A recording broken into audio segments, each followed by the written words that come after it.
स्वामिनिति नामिने। नमस्ते सारस्वते देवे गौरवाणी प्रचारिणे निर्विशेष शून्यवादी पाश्चात्यदेशतारिणे। वाञ्छाकल्पतरुभ्यश्च कृपा सिन्धुभ्येव च पतितानां पावनेभ्यो वैष्णवेभ्यो नमो नमः। जय श्री कृष्ण चैतन्य प्रभु नित्यानंद श्री अद्वैत गदाधर श्रीवासादि गौर भक्त वृंद। हरे कृष्णा कृष्णा कृष्णा हरे हरे, हरे राम राम राम हरे हरे। रामाय रामभद्राय रामचंद्राय वेदसे रघुनाथाय नाथाय सीताय पतये नमः। कूजन्तं राम रामेति मधुरं मधुराक्षरम् आरुह्य कविता शाखां वंदे Valmiki कोकिलम्। Yes. So we discuss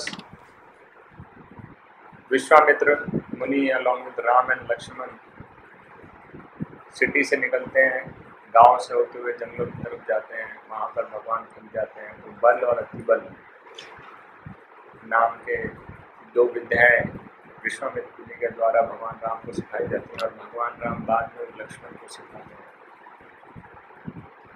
and then उसमें हमने सीखा था थोड़ा प्राइड के विषय में थोड़ा चर्चा किया था और आज की चर्चा करेंगे जिस प्रकार से भगवान राम और लक्ष्मण थक कर एक स्थान पर विश्राम कर रहे हैं।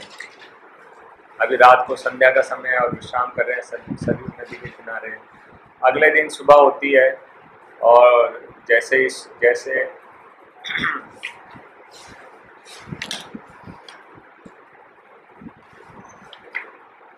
हम कहते हैं कि रोशनी या सूर्य की पहली किरण के साथ ही अंधकार हट जाता है और जिस प्रकार से ज्ञान के प्रभाव से अज्ञानता हट जाती है उसी प्रकार से रात्रि हट जाती है। तो ऐसा ही जब रात्रि हट गई सुबह के प्रकाश से या सूर्य के प्रकाश से रात्रि खत्म हो गई तो विश्वामित्र सबसे पहले उठे और अपनी मॉर्निंग ड्यूटीज करने के पश्चात वो भगवान राम के पास उठाने के लिए आए। और जब उन्होंने भगवान राम और लक्ष्मण के सुंदर चेहरों को देखा, उनको सोते हुए बहुत ही इनोसेंट, बहुत चार्मिंग, बहुत अट्रैक्टिव, बहुत ही आकर्षित करने वाले दो बालक और जिस प्रकार से बहुत मंत्रमुग्ध कर रहे थे उनकी वह दशा, उनकी यह दशा देखकर विश्वामित्र मुनि माता कौशल्या के भाग्य की तुलना करने की इसकी कोई तुलना नहीं की जा सकती। ऐसा दृश्य माता कौशल्या को रोज देखने को प्राप्त होता है। कितने भाग्यशाली है माता कौशल्या, ये राम और लक्ष्मण सो रहे हैं और ये दृश्य उनको रोजाना ऐसा देखने को प्राप्त होता है। और उनके इस भाग्य की प्रशंसा करते हुए विश्वामित्र मुनि ने एक श्लोक भी लिखा।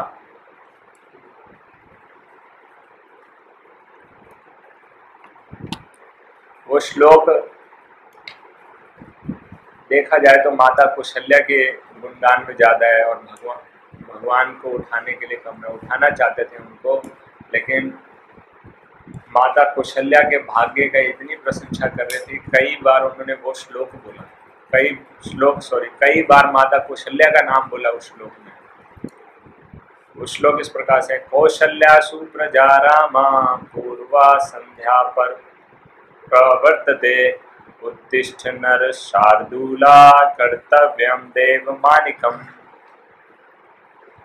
कौशल्या सुप्रजा रामा, तो इसमें सबसे पहला वर्ड है कौशल्या। तो बार बार कौशल्या कौशल्या कौशल्या कौशल्या, उन्होंने मंत्र का उच्चारण थोड़ा जल्दी करना शुरू कर दिया था और जब पूरी तरह से सुबह हुई तब जाकर वो मंत्र पूरा कर पाए। यानी कि इस तरह से आकर्षित हो गए थे इसी मंत्र से, इतना भाग्य उनको लग रहा था कि इतने भाग्यशाली हैं कौशल्या माता, है ना।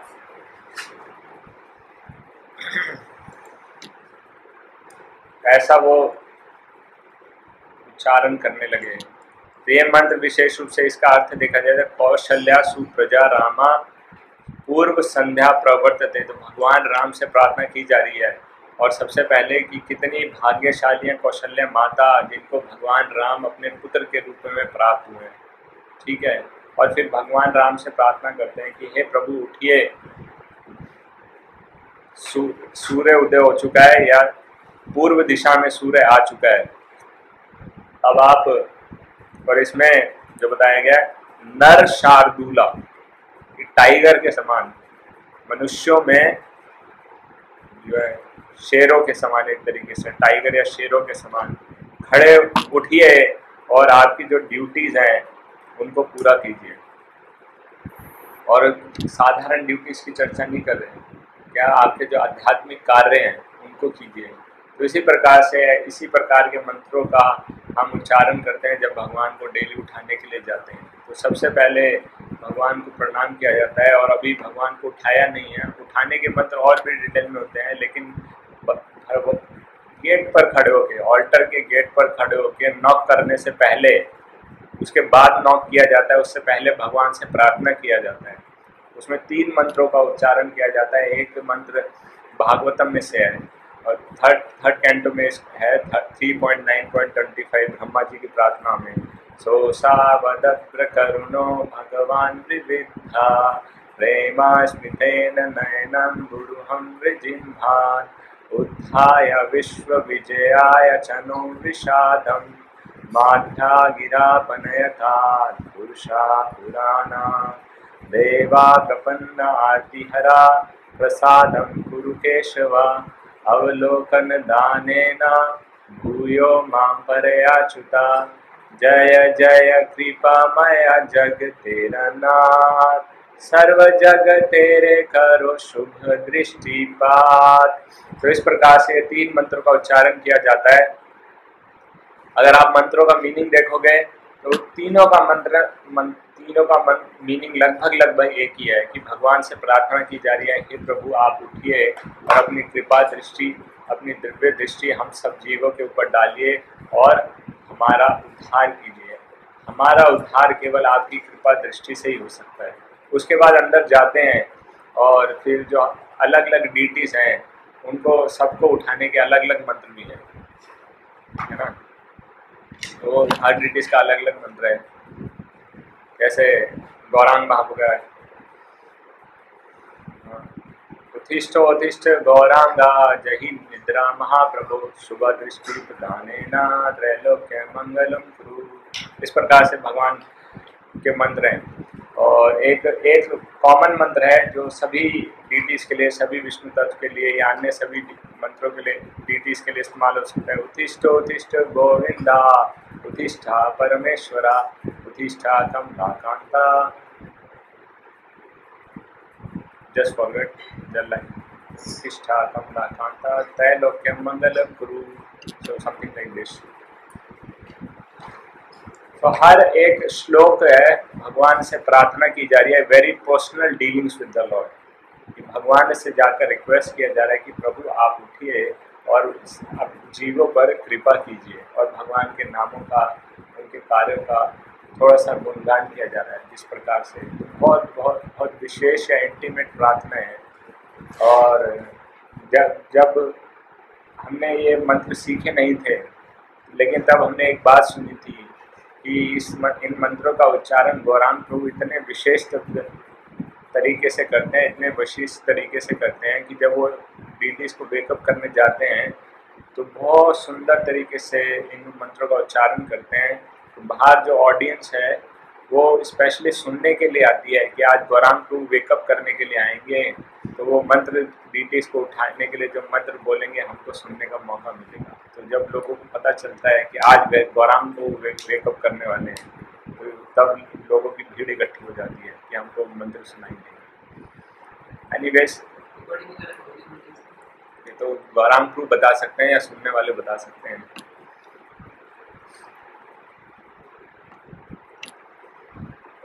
But this is quite intimate, है ना। तो अगर मैं आपको मीनिंग्स थोड़ा सा इसके विषय में बताऊं, सोसा वदप्र करुणो भगवान विविधा, है ना। इसमें क्या बता रहे हैं कि भगवान जो कि क्या है, परम भगवान है। और विवृद्धा, यहाँ पर कहने का मतलब ओल्डेस्ट, मतलब सबसे पहले, आदि हैं जो एक प्रकार से। यहाँ पे ये कह रहे नहीं बूढ़े हो चुके हैं, वो मतलब नहीं है। सबसे यहाँ पर कहने का मतलब है सबसे प्रथम व्यक्ति हैं जो। और क्या है कि असीमित रूप से जो कि कृपालु हैं, ठीक है। अधब्र करुणो, असीमित रूप से जो कृपालु हैं। प्रेमा स्मितेन नयनम गुरु हम विजम्भान, ठीक है। कि मैं आपसे प्रार्थना करता हूँ कि आप अपनी नेत्र खोलकर कृपा करके हमारे ऊपर अपनी कृपा दृष्टि हमारे ऊपर कीजिए। प्रेमा स्मितेन नयनन, जो आपके प्रेम से भरे हुए नेत्र हैं, उनकी कृपा दृष्टि वह हमारे ऊपर डालिए, ठीक है। उत्थाय विश्व विजयाय चनो विषादम, ठीक है। और इसमें भी ये भगवान से प्रार्थना की जा रही है कि आप उठिए और इस पूरे जगत का उद्धार कीजिए, ठीक है। इस प्रकार से ये प्रार्थनाएं की जा रही हैं भगवान से। और उसके बाद देवा प्रपन्न आरतीहरा प्रसादम कुरु केशवा अवलोकन दानेना भूयो माम परयाच्युता।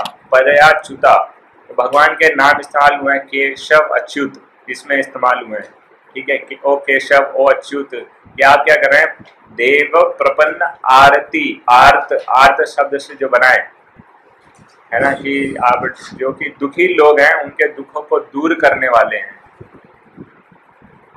लेकिन क्या वो आरती की क्या कंडीशन होनी चाहिए, प्रपन्न होना चाहिए, शरणागत होना चाहिए। आपके शरणागत होंगे तो आप उनके दुख जरूर दूर कर देंगे, नहीं तो उनको सहना पड़ेगा जो उनके कर्म आई मीन वट एवर, ठीक है। और फिर इसके बाद यही प्रार्थना की जा रही है कि आप अपनी कृपा दृष्टि हम सबके ऊपर डालिए या सभी के ऊपर डालिए। और तीसरा बहुत आसान है, जय जय कृपामय जग तेरा नाथ, सर्व जग तेरे करो शुभ दृष्टिपात, है ना। जय जय कृपामय, आप कृपामय हैं, सब पे कृपा करने वाले हैं, तो आपकी जय हो। जग तेरा नाथ, आप जगन के नाथ हैं। सर्व जगत तेरे करो, सभी जगत के ऊपर कीजिए शुभ दृष्टि, अपनी शुभ दृष्टि डालिए पूरे जगत के ऊपर, यानी कि उनका उद्धार कीजिए। तो इस प्रकार से भगवान से प्रार्थना की जाती है। फिर दरवाजे को नॉक किया जाता है, यानी कि भगवान को डिस्टर्ब हम कर रहे हैं, एक तरीके से भगवान की नींद में हम खलल डाल रहे हैं। ये भी बताया गया है कैसे कि उनके पास जाकर अगर किसी को उठाना है और हम ये तो भगवान को उठाना है, तो कैसे उनसे प्रार्थना करनी चाहिए और फिर उनसे पास जाकर उनसे प्रार्थना करते हुए उनको उठाने का प्रयास करना चाहिए। तो इस प्रकार से विश्वामित्र मुनि भी प्रार्थना कर रहे हैं, भगवान को उठाने के लिए प्रार्थना कर रहे हैं, और उनकी जो एक तरीके से रिस्पॉन्सिबिलिटी है, ड्यूटी है, उनकी याद दिला रहे हैं उनको कि किस प्रकार से इस जगत का उद्धार करने का आपका कार्य है ना।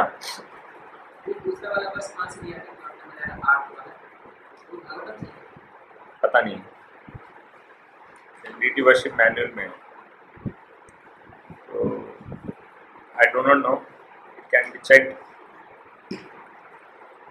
reference maybe from other scriptures also, because that is a compilation of many scriptures.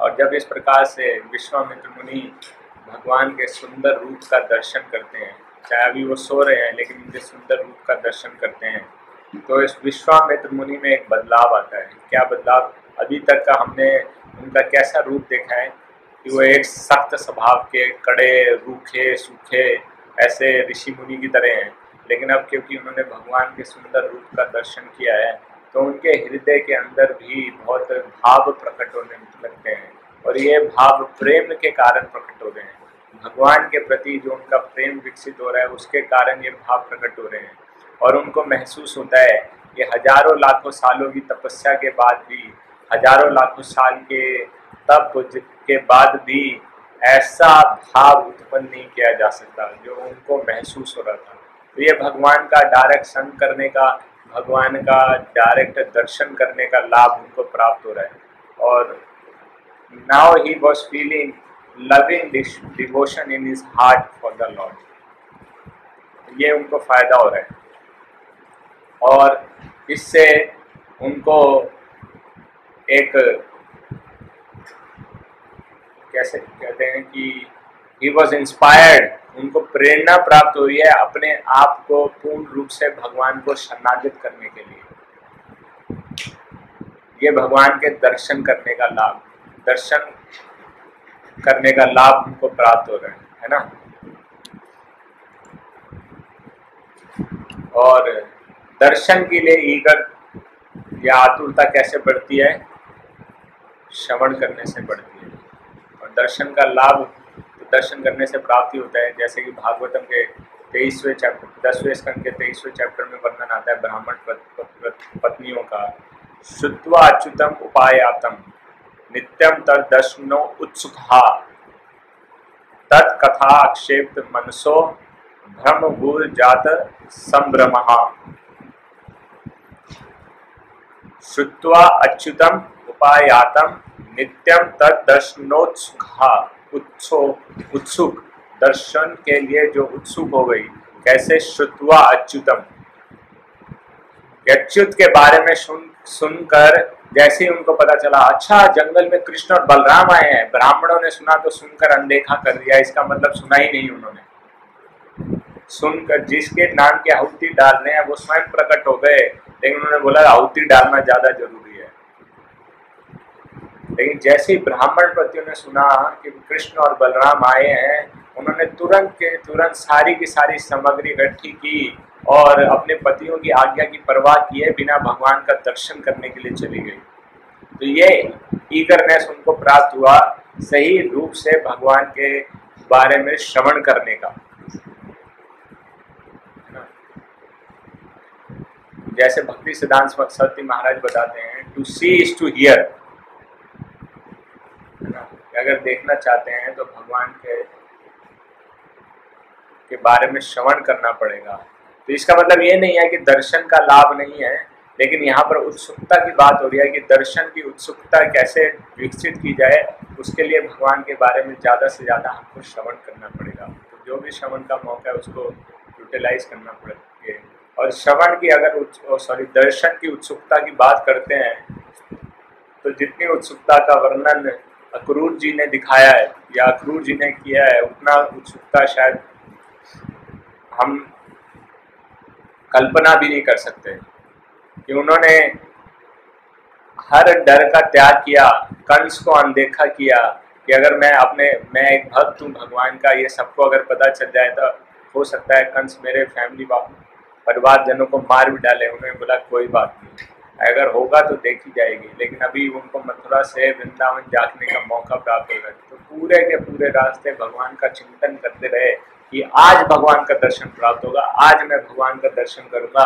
इतने सालों से जिसके लिए मैं इंतजार कर रहा था, आज मुझको वो सुंदर मौका प्राप्त होगा। ये भगवान की कृपा के कारण ही मुझको मौका प्राप्त हो रहा है। और फिर विचार करते हैं क्या वो मुझको पहचान पाएंगे, मैं किस प्रकार से उनको रेसिप्रोकेट करूंगा। तो इस प्रकार से विचार करते करते वृंदावन तक पहुंच जाते हैं। और जब वृंदावन पहुंचते हैं तो जैसे ही उनको भगवान के दिव्य चरणों के दर्शन प्राप्त होते हैं, तो बिना किसी शर्म के पूर्ण रूप से शर्म का त्याग करते हुए वहीं पर वृंदावन की रज में भगवान के चरणों को दर्शन करते हैं। वहीं उनको दर्शन करने का एक तरीके से लाभ पूर्ण रूप से प्राप्त हो जाता है। तो ऐसी उत्सुकता उन्होंने भगवान के दर्शन करने को बताई। और दर्शन का लाभ तो कुंती महारानी बताती हैं। ये दर्शन करने से क्या लाभ होता है ना। विद्या शांतु ताशाश्वर तत्र तत्र जगत गुरु भक्तो दर्शनम यत्साद अपुनर्भव दर्शनम। कुंती महारानी प्रार्थना कर रही हैं कि विपदा आती है तो आए, लेकिन विपदा आने से क्या होता है, आपका स्मरण होता है। और आपका जब स्मरण होता है तो आप आते हैं, यानी आपका दर्शन हमको प्राप्त होता है। और अगर किसी को आपका दर्शन प्राप्त हो जाए तो वो जन्म मृत्यु के चक्कर से छूट जाता है। तो इसीलिए भगवान के दर्शन का भी महत्व है, लेकिन इसके साथ साथ हमें श्रवण पर भी पूर्ण ध्यान देना है, ताकि किस रूप से हमको दर्शन करना है वह सही बताएं। टीचिंग्स ऑफ मतलब सही रूप से हम दर्शन कर पाएं। पीछे सब कीमती में प्रभुपाद जी लिख रहे हैं दर्शन कहाँ से करना चाहिए, चरणों से शुरू करते हुए भगवान के प्रत्येक अंग का दर्शन करना चाहिए और उसके बाद दोबारा चरणों तक, यानी एक साइकिल पूरी इस प्रकार से हो जाए तो भगवान के सुंदर मुख में अंत में जाना चाहिए। और इसको जैसे अगर देखा जाए तो कंपैरिजन किया जाता है भगवान के चरणों को श्रीमद् भागवतम के फर्स्ट और सेकंड कैंटो से। तो इसीलिए इसको ऐसे भी बताते हैं कि जब भागवतम का अध्ययन करना है तो हमको इसी ऑर्डर में करना है, डायरेक्ट 10th कैंटो से स्टार्ट नहीं करना है ना। और जन्म मृत्यु के चक्कर से छूट कर प्राप्त हो जाता है दर्शन करने मात्र से ही। तो इसलिए दर्शन का विशेष महत्व बताया गया है।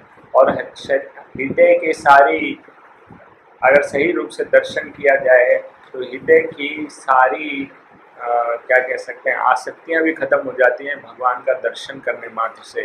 जैसा ध्रुव महाराज का उत्साह हुआ कि उनकी बहुत सारी भौतिक इच्छाएं थी, है ना, कि वो ब्रह्मा जी से बड़ा लोक प्राप्त करना चाहते थे, पिता का सिंहासन प्राप्त करना चाहते थे, बहुत सारी भौतिक इच्छाएं थी। लेकिन जैसे ही भगवान का दर्शन प्राप्त हुआ उनकी सारी भौतिक इच्छाएं शुद्ध इच्छाओं में परिवर्तन हो गई। अब उनको सिर्फ भगवान का दर्शन प्राप्त करके अपनी गलती का भी एहसास होने लगा।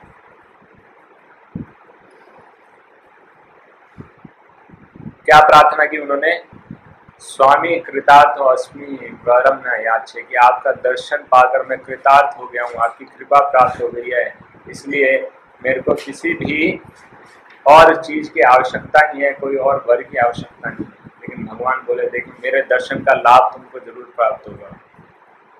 तो जो तुमको चाहिए वो तो तुम्हें मिलेगा ही मिलेगा, लेकिन जो मैं तुमको देना चाहता हूँ वो भी तुम्हें दूंगा। ठीक है, तो उनको क्या चाहिए था, ब्रह्मा जी से बड़ा लोग, तो उनको ध्रुव प्लैनेट दिया जो प्रलय में भी नष्ट नहीं होता। अपने पिता की गद्दी भी दी 36,000 सालों तक उसको राज करने का, और फिर बोले तुमको शुद्ध भक्ति भी देता हूँ क्योंकि ये मेरे दर्शन करने का लाभ है। तो ये भगवान का दर्शन हम कैसे प्राप्त कर सकते हैं, बोले ध्रुव महाराज जैसी तपस्या कर सकते हैं, हम नहीं कर सकते हैं। फिर कैसे दर्शन प्राप्त होंगे, ये दर्शन अगर श्रवण में हमारी रुचि होती है तो भगवान का दर्शन करते हैं तो हम ये श्री विग्रह को भगवान से अभिन्न देखेंगे, साक्षात भगवान है, तब उनका सब सही रूप से दर्शन करेंगे, वो लाभ हमको प्राप्त होगा। और दूसरा शास्त्र हमको ये भी बताते हैं कि वही लाभ प्राप्त होता है जब वैष्णवों का दर्शन किया जाता है। क्यों, दर्शन है पवित्र करो यही तुम्हार गुण, क्योंकि तुम्हार हृदय सदा गोविंद विश्राम, कि आपके हृदय में सदा गोविंद विश्राम करते हैं। इसीलिए जब आपका दर्शन किया जाता है तो हृदय पवित्र हो जाता है, निर्मल हो जाता है, शुद्ध हो जाता है। ये लाभ है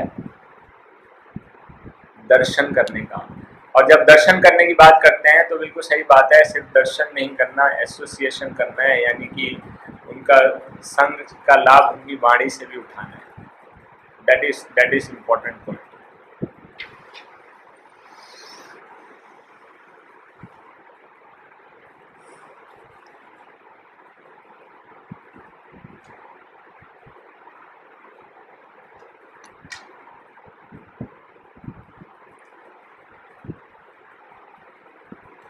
और इसके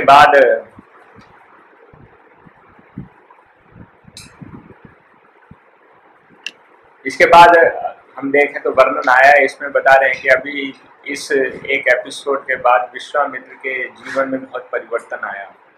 वो रूखे एक या सूखे, मतलब रुष्ट एक प्रकार से जो ऋषि या साधु होते हैं जिनके जीवन में कोई भाव नहीं है, उनके हृदय में भक्ति का उदय हुआ है ना। तो जब बाल कांड की चर्चा करते हैं तो बाल कांड भगवान के विषय में तो 10 ही श्लोक दिए गए हैं, उनके बाल कांड में के तो 10 विषय दिए हैं। तो बाल कांड नाम कैसे पड़ा, तो बताते हैं कि ये बाल कांड भगवान राम इसके मुख्य चरित्र नहीं है, इस बाल कांड के मुख्य चरित्र है विश्वामित्र, क्योंकि इनकी भक्ति में बहुत विकास हुआ है। शुरुआत से लेकर एक जिस प्रकार से नवजात शिशु होता है उस तरह से इनकी भक्ति का उदय हुआ, फिर उसका बचपन आता है, फिर उसमें युवावस्था आती है और उसमें परिपक्वता आती है या मैच्योरिटी आती है। तो इस प्रकार से विश्वामित्र की भक्ति का विकास हुआ है, बाल काल से लेकर उसको परिपक्वता की अवस्था तक, है ना, मैच्योरिटी की अवस्था तक। तो इसीलिए इस कांड का नाम बाल कांड है विशेष रूप से। तो इस बाल कांड का नाम बाल कांड इसलिए है क्योंकि इसमें विश्वामित्र की भक्ति का विकास हुआ है। तो ये भगवान राम के बचपन के विषय में नहीं है, विश्वामित्र मुनि की यात्रा के विषय में है, जो भक्ति की यात्रा है, जो कि उन्होंने भगवान राम के संग से उनको लाभ प्राप्त हुआ है उससे। ठीक है, तो यह जिस प्रकार से बताते हैं ना, सूर्य उदय होता है तो धीरे धीरे वो उठता है और फिर टॉप पर अपनी अवस्था में पहुंच जाता है ना। तो इस प्रकार से भगवान राम के संग से उनको ये प्राप्त हुआ है, भगवान राम से उनके भक्ति का उदय हुआ। ठीक है, और वैसे और भी डिटेल बता रहे हैं कि आगे जैसे अगर चर्चा होगा कुछ चीज़ों में और बताएंगे किस प्रकार से बालकांड में वर्णन आता है कि जो हृदय के अंदर कई युद्ध चलते हैं हमारे अनर्थों से, उन पर कैसे विजय प्राप्त की जाए। कुछ की हमने चर्चा किया है, कुछ की और आगे चर्चा करने का मौका प्राप्त होगा, या फिर मुश्किल घड़ी में, मुसीबतों में कैसे विजयी होना चाहिए। जिस प्रकार से आगे देखेंगे जब भगवान राम ताड़का का वध करेंगे तो उनके मन में एक द्वंद्व है उस समय कि मुझे क्या स्त्री का वध करना चाहिए या नहीं करना चाहिए, इस प्रकार से। और उस समय किस प्रकार से विश्वामित्र और भगवान राम के विषय में के बीच में वार्तालाप होता है ना। या जैसे हमने कल चर्चा किया किस प्रकार से अपने अहंकार का त्याग करके व्यक्ति को आगे विकास तरफ बढ़ना चाहिए। तो इस प्रकार से, या किस प्रकार से भगवान के पूर्ण रूप से शरणागत होना चाहिए, है ना, और किस प्रकार से भक्ति को अपने हृदय में विकास करने देना चाहिए। इस प्रकार से ऐसे कुछ और टॉपिक्स के विषय में चर्चा किया जाएगा जो विश्वामित्र मुनि और आगे संबंधित है। और जब अंत तक विश्वामित्र के हृदय में पूर्ण रूप से भक्ति का विकास हो जाएगा। ठीक है,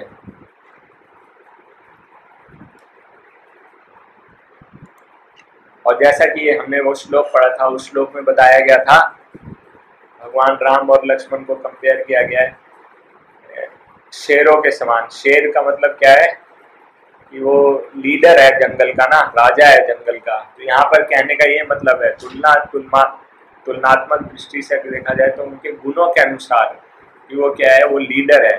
तो जिस प्रकार से उनका कहने का क्या मतलब है कि जिस प्रकार से एक लीडर को सारी दुनिया उनके आचरण को फॉलो करती है, तो आप अपना सही आचरण यहाँ पर प्रकट कीजिए, है ना, तो और सही एग्जाम्पल को सेट कीजिए। तो ये उनके कहने का मतलब है भगवान राम से।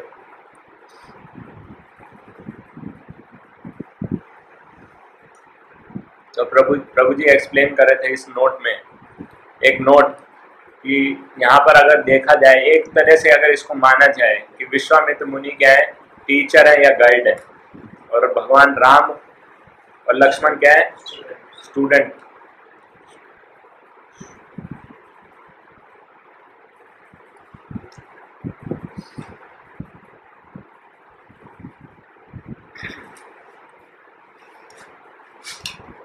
क्या बोल रहा था मैं?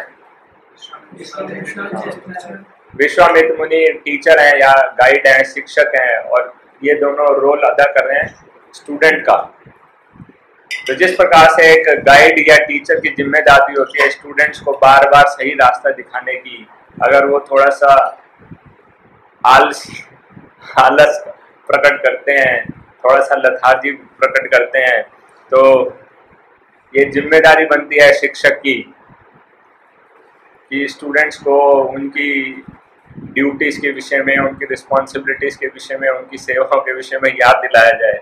यही गाइड है सच्चे, यही रिस्पॉन्सिबिलिटी है सच्चे गाइड की, है ना। और सबसे ज्यादा जो इसमें बाधा बनकर प्रकट होता है, क्या सबसे बड़ी बाधा क्या बनता है? नहीं, सबसे बड़ी बाधा बनता है मन। तो जी मन नहीं कर रहा है, ऐसा लग रहा है थक गए हैं, क्या कल कर सकते हैं? थोड़ा और सोने दो, कल कर लेंगे। तो ये सारे मन, ये सारा मन है, मन है ना। मन क्या करता है, इस प्रकार से आलसी मन हमारा जो गोल है उससे हमको भटका देता है। ठीक है, हमारा फोकस लूज हो जाता है, उसके कारण हम भूल जाते हैं, है ना। और अगर अपने गोल को अचीव करना है तो पूर्ण रूप से फोकस, फुली फोकस होना चाहिए। तो ये फोकस बार बार कौन याद दिलाता है इसके विषय में, यही काम कार्य है गाइड का या टीचर का। इसीलिए उसकी हमें समय समय पे आवश्यकता पड़ती है। That is the role of a guide और अ टीचर। नहीं तो बहुत स्वाभाविक है ये, बहुत, that is the natural instinct for a condition soul, है ना। क्योंकि तमोगुण का प्रभाव बहुत ज्यादा है, ये निद्रा, आलस्य, ये सब तमोगुण के लक्षण है। तो हम क्या होता है, या तो बहुत ज्यादा तमोगुण में रहते हैं या बहुत ज्यादा रजोगुण में रहते हैं। ठीक है,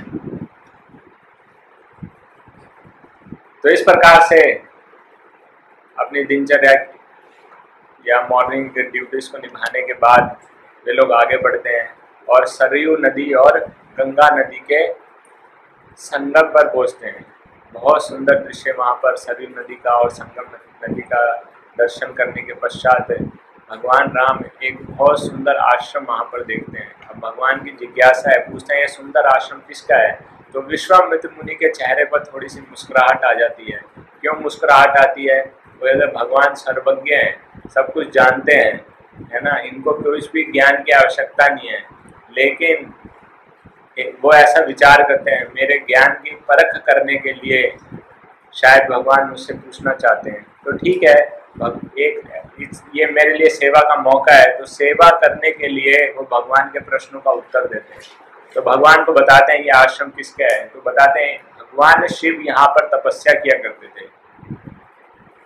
वो स्थान पर भगवान शिव तपस्या किया करते थे और बहुत लंबे समय तक, हजारों साल पहले तपस्या किया करते थे। बहुत लंबे समय तक उन्होंने तपस्या किया। लेकिन जब उनकी तपस्या को कंदर्प ने देखा, है ना, हम प्रार्थना करते हैं ना, कंदर्प कोटि कमनीय विशेष शोभा। तो कंदर्प कौन है? कामदेव। तो जब कामदेव ने शिव जी की तपस्या को देखा, क्या तपस्या, ये क्या तपस्या है, मैं तो सबकी तपस्या भंग कर सकता हूँ, तो इनकी तपस्या भी भंग कर दूंगा। तो अहंकार के कारण कामदेव भगवान शिव की तपस्या को भंग करने के लिए आ गया। उसने सोचा ये कौन सी बड़ी बात है, तपस्या भंग करना तो मेरे लिए बाएं हाथ का खेल है। मेरे पास जो अस्त्र है, काम का अस्त्र, उससे आज तक कोई भी नहीं बच पाया है, ये कैसे बच पाएंगे, है ना। तो अपनी महानता को सिद्ध करने के लिए अहंकार के कारण, है ना, भूल गया कि भगवान शिव की वास्तविक स्थिति क्या है। तो उनके पास आ गया और आकर अपने काम के एरो, काम के बाण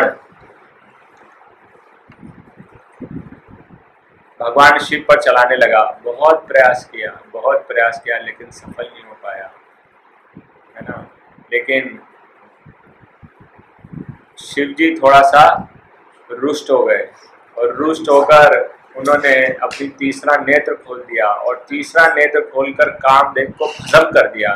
बोले इतना ऐसा दृष्टि उसके ऊपर डाला अपनी अग्नि का, उससे अग्नि ऐसी निकाली कि उसका जो एशेस भी नहीं दिखी कहाँ गई, इतना ऐसे उसको भस्म कर दिया। और तब से जो है ना वो बिना शरीर के हो गया और उसका नाम अनंग हो गया। अनंग मतलब बिना बॉडी के।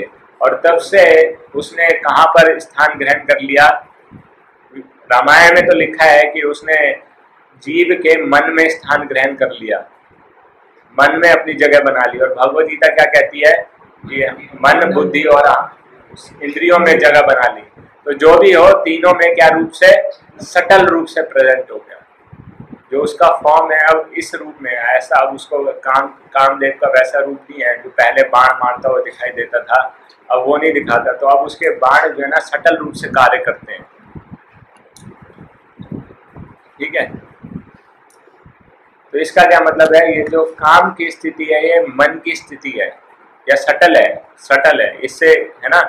और इसीलिए हम देखते हैं कि जब ये किसी व्यक्ति को प्रभावित कर देता है या किसी के मन में काम का वेग आ जाता है, तो उसको क्या करता है, उसको जैसे आजकल की ऐड भी दिखाते हैं, बिल्कुल फिट होती हैं, वो कहता है ये दिल मांगे मोर, मतलब मुझे और चाहिए, मुझे और चाहिए, मुझे और चाहिए, इसके बिना मेरा काम नहीं चलेगा, या फिर क्या करें कंट्रोल नहीं होता। तो बिल्कुल ये बिल्कुल काम की स्थिति है, वो व्यक्ति बिल्कुल उसकी स्थिति अनकंट्रोलेबल हो जाती है, वो रेजिस्ट नहीं कर पाता उस टेम्पटेशन को जब तक प्राप्त नहीं कर लेता। और अगर प्राप्त कर लेता है तो वो अग्नि और बढ़ती है, और अगर प्राप्त नहीं कर पाता तो उसको पाने की बहुत चेष्टा करता है, बहुत प्रयास करता है, और नहीं प्राप्त करने की अगर अवस्था आती है तो फ्रस्ट्रेशन होती है, और ये अनफुलफिल्ड डिजायर या उसकी और फ्रस्ट्रेशन का कारण बनती है, और ज्यादा प्रयास करता है। तो इसी चक्कर में अपने काम को तृप्त करने में लगा रहता है, क्योंकि उसको ऐसा लगता है कि मैं इसको प्राप्त करने से ही मुझको शांति या सुख का प्राप्त होगा, जब तक ये मैं प्राप्त कर लूंगा। तो होल एडवर्टीजमेंट इंडस्ट्री इस प्रिंसिपल के ऊपर कार्य करती है कि कैसे लोगों के अंदर छुपे हुए काम को जागृत कर दिया जाए। तो दिखा दिखा के कि आपको चाहिए, आपको चाहिए, आपको चाहिए, ये आप ले लोगे तो इससे आपके जीवन में सुख शांति आएगी, ये आपके पास नहीं है तो आपके जीवन में बहुत कमी है, आपका जीवन पूर्ण नहीं है। तो लोगों को ऐसा इंप्रेशंस बनाते हैं कि वो लोगों को लगता है ये तो मुझको चाहिए ही चाहिए, चाहिए ही चाहिए। तो इस प्रकार से लोगों की स्थिति हो जाती है, और फिर बड़े बड़े लोन लेते हैं, वो खूब मेहनत करते हैं, डबल शिफ्ट करते हैं, और फंस जाते हैं इस चक्कर में। तो काम के इस चक्कर में फंस जाते हैं। और अगर हम उसकी बात करें, जैसा कि अभी कि कौन कौन से इनके एरो हैं, कामदेव के एरो, तो एक बार उसके विषय में भी देख लेते हैं कि थोड़ा सा चर्चा करेंगे। कामदेव के एरो 5 एरो, इनके 5 एरो बताए जाते हैं, जिसके नाम है, पहला इन्फैचुएशन, इंग्लिश में बता रहा हूँ, दूसरा एजिटेशन, हिंदी में, हिंदी या संस्कृत में भी नाम है बट हाँ, heart burning, extreme dryness and destruction. याद है सब क्या नाम है सभी के? नहीं वो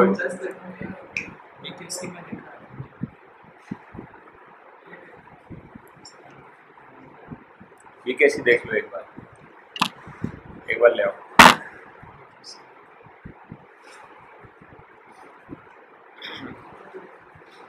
तो इसके विषय में बताते हैं। जो पहला एरो है जिसका नाम है इन्फैचुएशन, जब कामदेव के द्वारा ये पहला एरो छोड़ा जाता है तो व्यक्ति आकर्षित हो जाता है उस व्यक्ति के या वस्तु के विषय में, और उसको ऐसा लगता है कि इसको पाकर ही संतुष्टि प्राप्त होगी, है ना। और इस तरह से इन्फैचुएशन बढ़ता चला जाता है। और जब ये दूसरा एरो कि अब उससे बर्दाश्त की हद से बाहर हो जाता है, ठीक है, विच इज कॉल्ड एजिटेशन, जबकि अब मन और इंद्रियां पूरी तरह से एजिटेटेड हो जाती हैं या डिस्टर्ब हो जाती हैं, ठीक है, और ये और डीप हो जाता है, पहले की स्थिति से और ज्यादा डीप है, ठीक है। उसके बाद यह स्थिति लंबे समय तक नहीं रहती। उसके बाद हार्ट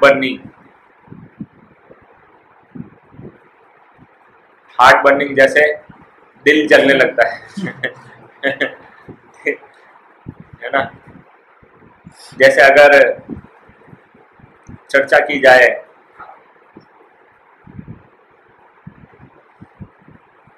जिसमें अब इट स्टार्ट्स पेनिंग, सहन नहीं होता, अनबियरेबल हो जाता है ना। और इसमें व्यक्ति की बुद्धि भी प्रभावित हो जाती है और व्यक्ति पागलों की तरह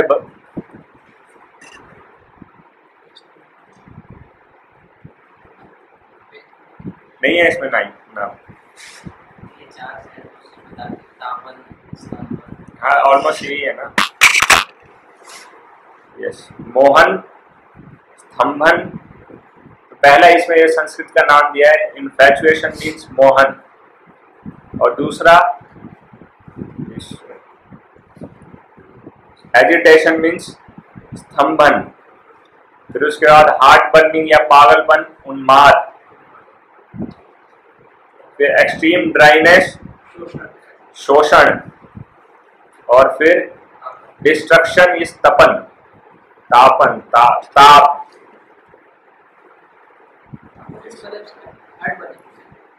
हाँ बताए ना,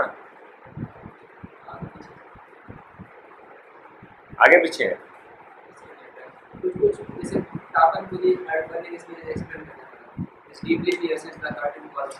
ओके ठीक है, जो भी है। और उसके बाद व्यक्ति का जब पेन अनबियरेबल हो जाता है, उसकी बुद्धि भी इसके द्वारा प्रभावित हो जाती है, तो चौथा एरो अपना काम करता है ना, जिसमें व्यक्ति की बर्दाश्त से अनकंट्रोलेबल हो जाता है। और इसके बाद पांचवा एरो अपना असर दिखाता है, यानी कि अब व्यक्ति की एकदम से कहते हैं कि अब जो कि उसका विक्टिम है उसको पूरी तरह से डिस्ट्रॉय कर देता है। इस हद तक आ जाता है या तो जान ले लेगा या जान दे देगा, लेकिन जो उसका ऑब्जेक्ट है उसको पाकर ही रहेगा, सारी की सारी हदें तोड़ देना। चौथे का नाम है हार्ट बर्निंग, एक्सट्रीम ड्राइनेस और डिस्ट्रक्शन। हार्ट बर्निंग तीसरा है।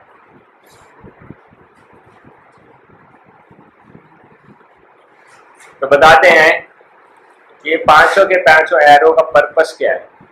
पांचों के पांचों एरो का पर्पस है इस भौतिक जगत में जो एंटेंगलमेंट है उसको बढ़ाना, ये पर्पस है, यानी काम का कार्य यही है।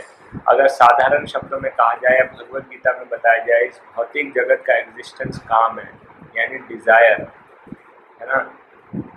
और हमारा मन क्या है? हमारा मन है store house of unfulfilled desires का, और हम इसी चक्कर में पड़े रहते हैं, यानी कि अपनी अनफुलफिल्ड डिजायर्स को पूर्ण करने का प्रयास करते रहते हैं। तो कुछ डिजायर्स पूर्ण भी हो जाती हैं, कुछ पूरी नहीं हो पाती, तो उसको अगली बार चेष्टा करते हैं। ये चक्कर चलता रहता है। जब तक ये चक्कर चलता रहेगा, भौतिक जगत का भी चक्कर चलता रहेगा, तो फिर क्या करना चाहिए, है ना। तो इसके चक्कर से बाहर निकलने के लिए प्रोसेस तो यही है ना, कि इच्छा को पूर्ण करना है। लेकिन किसकी इच्छा को पूर्ण करना है, बस यहाँ पर अलग है। ऑब्जेक्ट ऑफ डिजायर्स चेंज हो जाएगा बस। पहले क्या है? पहले ऑब्जेक्ट या टारगेट है मेरी अपनी इंद्रियां, और इसके बाद इसको रिप्लेस कर देंगे कृष्ण की इंद्रियों से, तो हमारा शुद्धिकरण होगा और इसके चक्कर से हम निकल जाएंगे। आत्म इंद्रिया प्रीति वांछा तारे बले काम, कृष्णेंद्र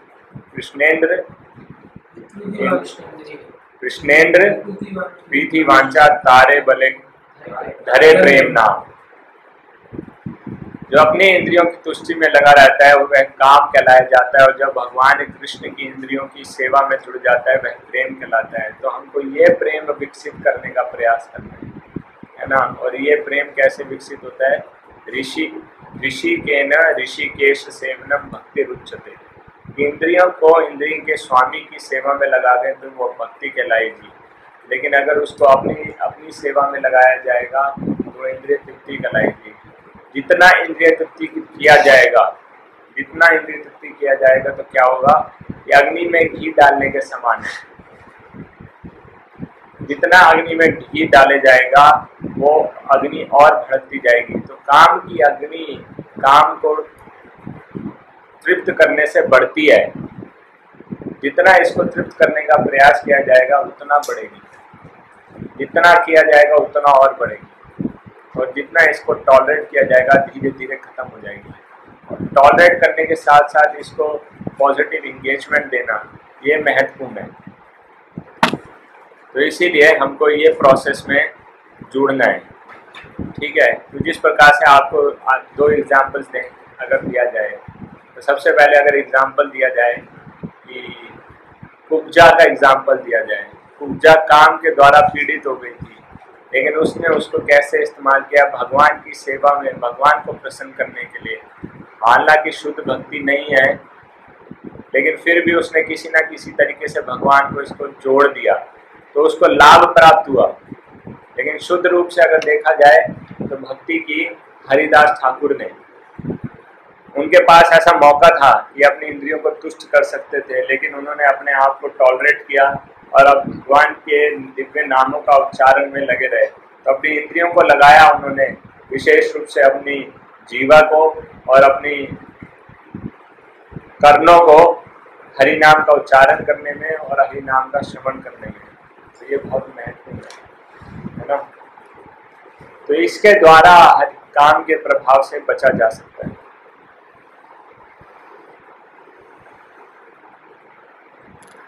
नहीं तो ये कामदेव या ये माया का बहुत ही सटीक वेपन है। बहुत ज़्यादा लोग इससे बच नहीं पाते हैं। जैसे हम यहाँ पर विश्वामित्र मुनि की चर्चा चल रही है, तो विश्वामित्र मुनि भी मेनका के द्वारा प्रभावित हो गए थे और पहले उनको अपनी तपस्या का सारा बल उनका खत्म हो गया जब उसके सुंदरता से आकर्षित हो गए। बड़े बड़े तपस्वी मुनि प्रभावित हो जाते हैं, लेकिन जो पूर्ण रूप से एंगेज होते हैं भगवान की सेवा में, उनको ऐसी समस्या नहीं आती। तो इस जैसे उस दिन भी हम आप लोगों से चर्चा कर रहे थे कि प्रभुपाद जी का एक सुंदर पास्ट टाइम आता है। प्रभुपाद जी से मिलने प्रभुपाद जी के एक शिष्य जा रहे थे, है ना, भरद्वाज।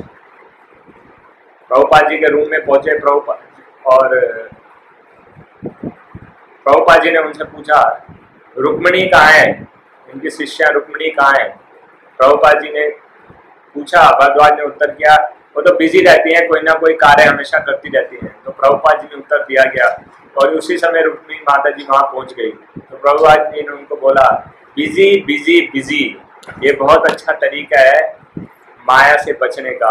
नहीं तो माया क्या करेगी, माया क्या करेगी, माया क्या करेगी, माया बुलाएगी और बोलेगी आओ आओ आओ हम खेलते हैं। और जिस प्रकार से कोई एम्ब्रेस करने का प्रयास करता है, उस प्रकार से प्रभुपाद जी इशारा करके बताने लगे कि माया गले लगाने की चेष्टा करेगी, बोलेगी आओ आओ हम खेलते हैं। तो माया को थोड़ा सा भी मौका मिला, मतलब कि थोड़ा सा भी लूप होल उसको मिला, या कोई भी ऐसा समय मिला जब हम कृष्णा कॉन्शियसनेस में इंगेज नहीं है, भक्ति के कार्यों में इंगेज नहीं है, तो माया अपना प्रभाव दिखा देगी। इसीलिए इस प्रभाव से बचने के लिए, काम के प्रभाव से बचने के लिए हमको भगवान की सेवा में जुड़े रहना चाहिए, और तभी हम इससे बच सकते हैं।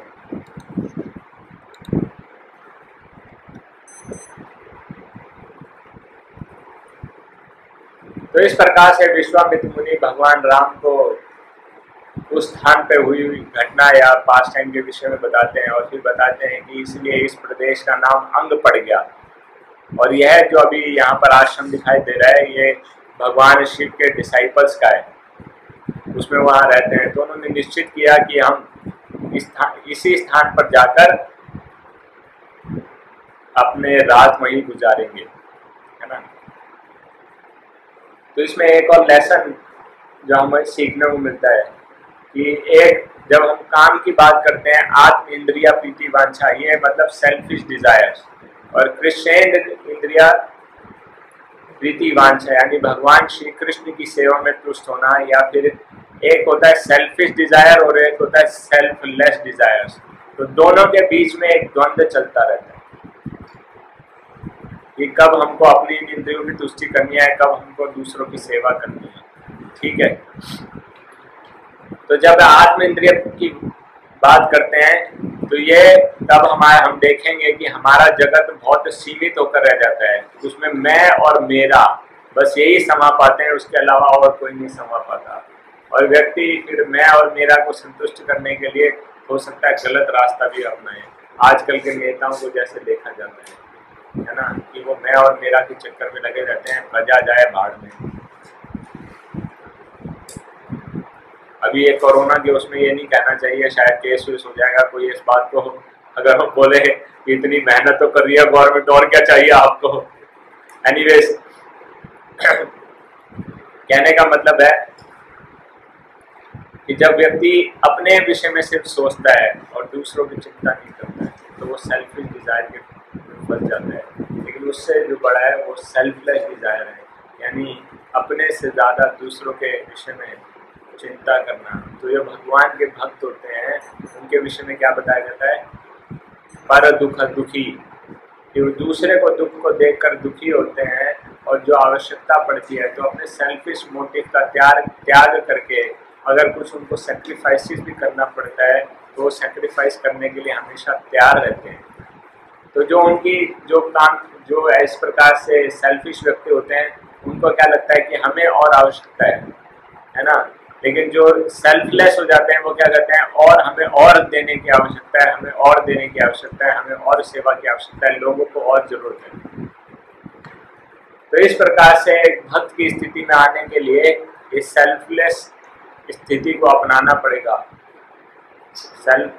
थोड़ा सा सेक्रीफाइस की स्पिरिट को बढ़ाना पड़ेगा। हो सकता है इसमें थोड़ा सा तपस्या हो, थोड़ा चैलेंजिंग फेस करने, थोड़े से अपने इंटरेस्ट का त्याग करना पड़े, थोड़े से अपने कंफर्ट का त्याग करना पड़े, थोड़ी सी अपनी सुख सुविधाओं का त्याग करना पड़े। लेकिन अगर उसका त्याग करेंगे तो क्या है, भगवान ऐसे भक्तों को बहुत पसंद करते हैं। और अगर भगवान के प्रिय बनना चाहते हैं तो हमको अपनी इंद्रिय तृप्ति से उठकर भगवान के भक्तों की सेवा में जुड़ना चाहिए।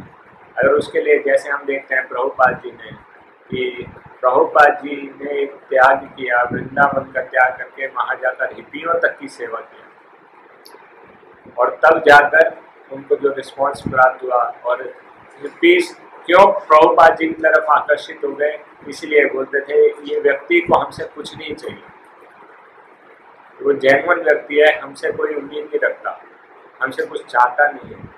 और उनका वही सेल्फलेस एटीट्यूड देखकर उनकी तरफ आकर्षित हो गए, उनके प्रेम भाव को देखकर। तो भक्तों को चाहिए कि इसी प्रकार से ऐसा सेल्फलेस भाव उत्पन्न करने की कोशिश करें। हजारों एग्जाम्पल्स हैं, हम घंटों की चर्चा कर सकते हैं, लेकिन आज यहीं पर विराम देंगे। सीताराम लक्ष्मण हनुमान की जगत गुरु शील प्रभुपाद की, निताई गौर प्रेमानंदे।